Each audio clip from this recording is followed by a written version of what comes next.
La même problématique, donc là on est hyper contente de se retrouver, sachant qu'on s'est connus professionnellement, mais nous sommes devenus amis dans la vraie vie, donc nous ne nous voyons plus ni au déjeuner, ni dans la journée, maintenant on se voit le soir et le week-end. Et merci de nous donner l'opportunité de partager, parce que effectivement c'est toujours des moments un peu importants, c'est vrai que c'est pas évident d'avoir multivie. Vous êtes toutes comme nous, hein, en fait, on n'est pas du tout des exceptions, donc je pense que c'est un moment de partage, et puis vous pourrez nous poser toutes les questions que vous voulez. J'ai pas mal d'anciennes de mes équipes que je vois là, donc je suis ravie aussi de vous voir. Moi, j'aborde le sujet alors, sur la femme connectée, telle que tu me l'as demandé. La première chose, c'est que effectivement, Rachel l'a dit, moi j'ai vraiment fait une séparation, alors je suis beaucoup plus radicale que toi, parce qu'effectivement, mais c'est peut-être parce que j'ai pas un enfant, mais j'en ai 6, donc maintenant c'est quand même assez bon. Alors j'ai 3 enfants en vrai, et puis 3 enfants d'un deuxième mariage, donc ça fait 6 enfants. Et puis ils sont tous plus grands que moi maintenant, mais oui. Je pense que la première chose, c'était effectivement pour moi très très important, depuis avant même qu'on soit connecté, de séparer ce qui est pro et perso. Et je vais vous donner, peut-être que je vais un peu plus loin, c'est-à-dire que je le faisais effectivement en partant à 7h, donc après 6h pas de réunion, et à 7h c'est militaire, je m'en vais, parce que j'ai des enfants à voir, j'ai pas fait des enfants pour ne pas partager mes dîners avec eux. Donc pour moi il y a 7h30 devoir, 8h, 8h30 dîner, puis maintenant qu'ils sont grands c'est 7h30 trouver un stage, 8h trouver d'autres activités, mais c'est un peu plus compliqué. Toujours est-il qu'il y a effectivement, moi j'ai toujours géré comme ça, c'est-à-dire une grande séparation entre pro et perso. Et peut-être que du coup, par rapport à ce thème de la femme connectée, je vais essayer de vous expliquer comment j'essaye de continuer à faire ça malgré la connexion. Donc, et c'est vrai que je coupe, par exemple, alors j'ai un seul téléphone. Pendant longtemps, j'ai eu 2 téléphones, mais bon, j'aime les petits sacs. Donc maintenant, j'ai plus qu'un seul téléphone. Mais j'ai 2 comptes. J'ai un compte perso et un compte pro. Je fais quelque chose que, alors j'ai lu dans un magazine que je fais partie des 23% de personnes qui coupent leur téléphone pro le week-end et le soir. Moi, je m'occupe de Kenzo Parfum. C'est fantastique, c'est une marque absolument fabuleuse. Mais honnêtement, si on est vraiment réaliste, il n'y a pas mort d'homme si je ne réponds pas au téléphone à minuit. Je crois pas. J'ai la chance de ne pas avoir un job très opérationnel, c'est-à-dire que j'ai la chance d'avoir un directeur d'usine, d'avoir un patron des ventes, d'avoir des gens qui eux doivent être connectés 24h sur 24, mais moi je pense qu'à peu près j'y arrive. Donc il n'y a pas mort d'homme, ça c'est déjà, il faut être relatif, on n'est pas totalement indispensable, et moi la première, je ne suis pas indispensable. Donc à partir du moment, je suis indispensable pour mes enfants, mais à part ça, honnêtement, on n'est pas indispensable. Donc à partir du moment où on se dit ça, on a un rôle très important, effectivement, on mène des entreprises, mais bon, voilà, il n'y a pas mort d'homme. Moi, je déconnecte le week-end, donc le vendredi soir, une fois que j'ai vraiment bien fini, que j'ai l'esprit tranquille, il faut que j'ai l'esprit tranquille, à partir du moment où j'ai fini mon taf, et que j'ai l'esprit tranquille, je prends mon compte Kenzo, et je le mets sur off. Et pendant tout le week-end, mon compte Kenzo reste sur off. Voilà, donc je ne devrais peut-être pas trop le crier sur les toits, mais en fait ça marche. Hein. Ça marche depuis, et c'était pareil chez Sephora, parce qu'on s'est connus chez Sephora. J'ai dirigé la marque Sephora pendant 7 ans, maintenant ça fait 6 ans que je suis chez Kenzo. Ça marche, il n'y a pas de problème. Le matin, effectivement, c'est un peu la course. Hein. On a des enfants, une vie, plein de choses à organiser, plus le dîner, plus le week-end, plus les vacances. Donc voilà, le matin, moi je commence, j'ouvre mon téléphone et je remets mon compte en on le matin dans la voiture.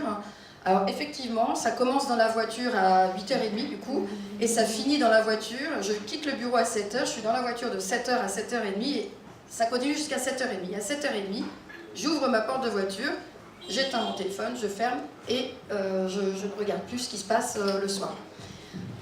Sauf exception.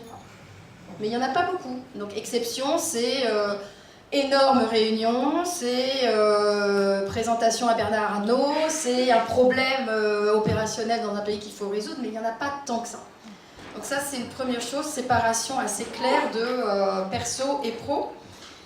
Ensuite, j'ai aussi une gestion des réseaux assez différentes. Alors, il y en a même ici, parmi vous, hein, vous qui êtes entre mes anciennes collègues et mes amis, c'est-à-dire que je deviens beaucoup amie avec mes anciennes collègues, mais tout le monde me demande amie sur Facebook. Et en fait, je suis amie avec personne. Donc moi, Facebook, pour moi, est un réseau personnel. Ça paraît peut-être bizarre, mais c'est personnel. Donc je n'ai aucune relation de travail sur mon Facebook. Donc je refuse tout le monde à peu près. Mes enfants évidemment se moquent énormément de moi parce que j'ai 30 amis sur Facebook, sachant qu'eux en ont 850. Mais bon, voilà, c'est ma vie. En revanche, je suis abonnée à tout sur Instagram parce que c'est par Instagram que je me tiens au courant de toutes les choses et puis je suis abonnée sur pas mal de réseaux. Voilà. LinkedIn est un réseau purement professionnel pour moi. Donc mes amis ne sont pas sur LinkedIn. Je n'accepte pas mes amis de la vraie vie. Je ne les accepte pas sur LinkedIn. Voilà, donc c'est des choix. Je pense que ça gêne personne finalement, mais en tout cas moi ça me permet de savoir que de ne pas faire de confusion et surtout de ne pas faire d'erreurs. Parce qu'en fait, l'hyperconnectivité, c'est ça la difficulté, c'est qu'on peut faire des erreurs. Donc moi je sais que LinkedIn c'est pro, Instagram c'est pro mais plus pour mon inspiration, Facebook c'est perso et il n'y a pas d'ambiguïté là-dessus. Après, les autres réseaux, ça... Mais vous n'êtes pas hyper jeune, là, dans la salle. Moi, je suis vieille, mais vous n'êtes pas non plus hyper jeune. Et je fais exprès de dire ça. Non, mais je fais exprès de dire ça. Parce que qui domine Internet aujourd'hui? Ce sont les moins de 25. C'est les 18-25. Eux, ils sont nés avec.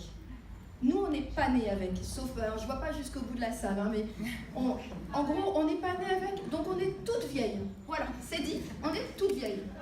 Donc, par rapport à Internet, on est toutes vieilles.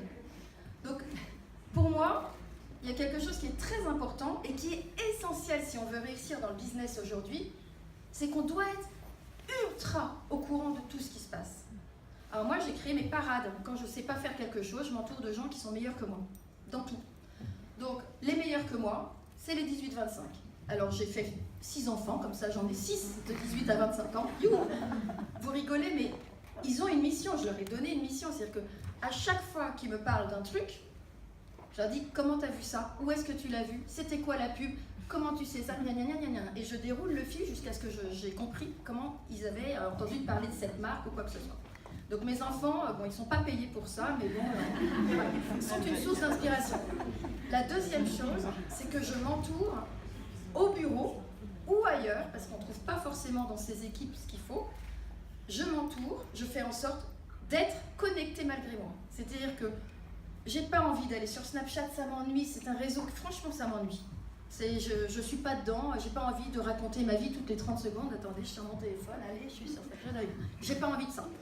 En revanche, c'est important que je sois ultra au courant de ce qui se passe. Donc j'ai créé par exemple dans mon équipe un comité que j'ai appelé Open. J'ai dit à mes millennials, là, tous les millennials, je leur ai dit écoutez, sur la totalité de l'équipe, vous êtes 31 exactement, de moins de 35 ans. Donc je vais faire un comité avec vous et vous allez me raconter ce qui se passe. Et puis je vais vous donner des questions un peu difficiles, puisque vous trouvez que les vieux, on n'avance pas assez vite, et puis vous allez répondre à ces questions. Donc, ils ont une mission, et grâce à ça, j'entends tout ce qui se passe. Je suis au courant de tout. Et parfois, je suis même au courant avant mes enfants. Donc je suis assez contente. Je dis, ah, tu ne connais pas ce nouveau truc. Et voilà. Ça, c'est une deuxième source d'inspiration. Et la troisième source d'inspiration, c'est d'être entouré de gens qui sont, en anglais, digital savvy. C'est-à-dire des gens qui vivent pour ça, qui adorent ça, qui sont avec leur truc, enfin, qui ont une greffe, en fait, au bout de la main. Et bien, il faut s'entourer de 2-3 personnes qui, régulièrement, toutes les semaines, moi j'ai quelqu'un dans l'équipe ou ailleurs qui me dit tiens, t'as vu la nouvelle app, tiens, t'as vu ce qui se passe, t'as vu ce qui se passe aux États-Unis, même si ça n'a aucun rapport avec le parfum. Enfin, pour moi, Kenzo Parfum, donc ça n'a aucun rapport avec le parfum, aucun rapport avec Kenzo, mais je sais ce qui se passe. Et donc, très souvent, j'entends parler tiens, il y a une petite boîte là qui est au courant, qu'est-ce qu'on va me dire? Hop, j'appelle la boîte, je dis vous pouvez venir me voir, et hop, ils me racontent ce qui se passe. Ils me racontent, voilà. Et puis les conférences, toutes les conférences digitales qui vous disent si vous n'avez pas transformé votre business maintenant, vous êtes mort, ils ont raison. Donc en fait, il faut les écouter, il faut s'embarquer là-dedans. Je pense que vraiment c'est quelque chose d'important. Voilà, les outils ensuite qui sont à notre disposition. Alors, moi je trouve, en tout cas chez Kenzo, on est encore très en retard. C'est-à-dire que là seulement, je viens de mettre en place, et ça a été long parce que parfois il y a des process un peu plus longs que ce qu'on voudrait faire quand on est dans un grand groupe. Mais on vient de mettre en place les Office 365, les Drive, les SharePoint et compagnie. Alors moi je les utilisais d'un point de vue personnel depuis longtemps. Et ça vient seulement d'arriver dans l'entreprise. Donc parfois on est un peu en retard. Après, il y a une dernière question, à mon avis, qui est compliquée. C'est que, et pourtant, comme tu dis, je suis parfois très militaire, c'est-à-dire que j'ai fait cette frontière très nette qui me permet effectivement le soir de faire du sport, d'aller au ciné, de voir les copains et compagnie. Mais cette frontière, elle est tenue. C'est de plus en plus dur de garder cette frontière. Parce que je racontais un peu ce que j'allais vous dire à mon ami. Et puis donc je lui dis, tu vois, Facebook, c'est perso. Il me dit, mais Patricia, t'as mis ta pub Kenzo, tu l'as partagée avec nous tous sur Facebook. Et puis t'as partagé aussi ton dernier produit, puis t'as partagé ça, et puis t'as partagé ça. T'es sûr de ce que tu dis là? Et en fait, il me dit, je te challenge, mais tu dis n'importe quoi. Et effectivement, non mais effectivement, autant j'ai aucun contact professionnel sur mon Facebook, mais il devient extrêmement difficile de garder la limite. Oui, mais attends, c'est personnel. Je veux dire que notre boulot, c'est quand même notre vie, c'est ce qui occupe nos journées, etc. C'est ce que j'ai dit aussi. Et on est fiers de nos produits, on est fiers de les partager avec nos amis. Voilà, mais ça reste, il y a quand même une... En fait, je pense que si on veut faire cette limite, et pour moi, j'ai pas de conseil à vous donner, c'est-à-dire que chacun se sent bien avec enfin, chacun trouve son rythme. Moi, j'ai une fille dans mon équipe, une ex-Sephora aussi, parce que j'ai interdit les mails après 20h. J'ai dit après 20h, j'ai interdit à mon équipe de m'envoyer des mails. Oui, moi aussi. Moi je les engueule. Mais je leur ai interdit d'envoyer des mails à leurs équipes, parce que c'est encore pire. Donc j'ai dit au COMEX, interdiction d'envoyer des mails après 20h. Et là ils m'ont dit, mais comment on va faire? Je dis, bah vous faites comme vous pouvez, mais c'est interdit parce que vous envoyez le mail, et ensuite vos équipes elles se sentent sous pression parce que vous êtes leur boss, et donc elles se disent comment je fais pour. Et donc il y en a qui me disent, bah oui mais moi je me sens bien quand je bosse le soir, c'est mon moment de tranquillité, c'est mon rythme et tout. J'ai dit, bah très bien, chacun son rythme, mais n'imposez pas ça aux autres. Donc la parade qu'on a trouvée par exemple, c'est que ceux de mes équipes qui veulent travailler le soir font ce qu'ils veulent, on n'est pas non plus à les materner. En revanche, ils doivent mettre un retardateur d'envoi de mail. Et le mail ne peut pas partir avant 8h du matin le lendemain. Voilà. Comme ça, au moins, les gens sont tranquilles le soir. Parce que, honnêtement, on peut dire ce qu'on veut, on peut déconnecter. Moi, si Chris de la Puente, il m'appelle à 23h, je ne vais pas ne pas lui répondre, je vais lui répondre. Mais il ne le fait pas, il respecte. Parce qu'il sait, il connaît les règles. Il m'a demandé comment tu aimes travailler, je lui ai surtout dit comment j'aime travailler. Mais c'est vrai. Non mais on rigole parce que toutes les deux on avait fait la même chose chez Sephora avec notre ancien boss. Moi je lui avais dit, tu sais, tu me donnes des objectifs faramineux, je les prends, je ferai. Mais à 7h du soir je ne suis pas là. Et il ne faut pas m'appeler le week-end, je ne suis pas là. Il m'a dit, ok, je respecte. Si vous donnez les règles du jeu, et que si vous avez un boss intelligent ou une organisation intelligente, normalement il n'y a pas de problème. Mais ça demande un peu de courage et un peu de ténacité, parce qu'ils oublient vite, quand même. Ils oublient vite. Voilà. Est-ce qu'il y avait d'autres sujets sur lesquels tu voulais qu'on discute? Voilà. Après tout, c'est adorable. Voilà, ben merci beaucoup.